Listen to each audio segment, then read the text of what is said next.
Okay, and next up, our next guest is Mr. Bill Ruddick from Grand Fondo, New Jersey. Have a seat. So Bill is Bill Ruddick is the co-chair. Is that the right title? Executive Director. Executive Director. Big Cheese.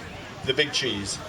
He works with our good friend Marty Epstein of Marty's Reliable Cycle in putting together the Grand Fondo, New Jersey, which is year sixth. This will be the fifth year. Year, and it's going to be when? September the 13th, the Sunday after Labor Day. So for those of us who don't speak Italian, can you translate Grand Fondo? It's a loosely defined term, which means a challenging endurance cycling event that when you finish, you don't think you can move because you're so tired, but you had fun doing it and you can't wait to sign up the next year. And I think that sums it up pretty well. Last year, I think, if memory serves, you had about 2,000 cyclists, right? We did. So do you ever risk becoming actually almost too big and too successful for the space you've got? We'd like to, but we're focused on managing the cyclist's experience, so we're limiting growth year over year. What we don't want to do is have the event grow significantly in 1 year and find out with that growth that things broke that we didn't think would break. So we typically keep it at a 10 to 15% growth year over year. The first year we did it, we had 850 people for the original day, 850 and then one uninvited guest, which was Hurricane Irene. So we sent out a notice to all the riders that it won't happen on Sunday, but it will happen, and we delayed it 3 weeks and signed up another 150 people. I remember that ride. It was a good ride. They're all good rides. One of the reasons we want to have you up here is because not only cycling is a very healthy sport, it's very sustainable, you're also very big on recycling. Tell us all the recycling things that go into the Grand Fondo. Well, we start with the stuff that we consume during the event, and if you notice the recycling stations here, those were originally developed for Grand Fondo.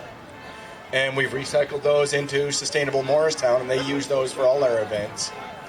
The thing we want to try and do is eliminate waste before it gets to the event. So we ask people to bring their own water bottles, to just try and avoid waste. At our packet pickup, we have an integrated rider number with wristband and bike band and other information. You even recycled the utensils, right? Yes, we did. We recycled utensils. We got our caterer to provide recyclable, compostable utensils and plates. You even experimented with bugs 1 year. How did that go for composting?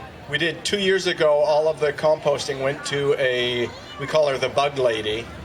And basically the bugs would eat the compostable food, and then, unfortunately for them, they would get ground up into biomass.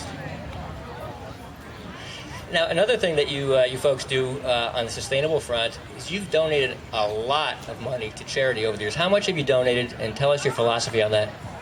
Well, we started the event in 2011, and it was originally a bike ride and then we thought, well, if we're going to go to this effort, let's see if we can get our cyclists to raise money if they want. We always had the intention of donating to beneficiaries of the event who help us out.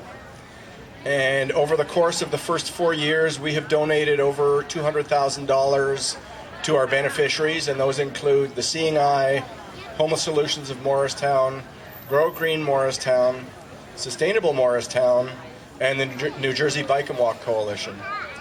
And they field teams to raise money in the event. And we also have other organizations which use the event to raise money. I like to describe it as a cycling fundraiser in a box. So Team in Training with the Leukemia Lymphoma Society put together a team to fundraise. Last year we had the New Jersey Sharing Network. And basically all they have to worry about is getting riders together and fundraising. They don't have to worry about getting up at 4 a.m. to make sure that everything's ready for the event. They don't have to worry in the weeks before to get all the routes painted and planned and everything. They just have a team that shows up, they fundraise, and with their teams, they promote the awareness of their causes at the event. Bill Ruddick of Grand Fondo, New Jersey, thanks so much for being here. Thank you. Morristown.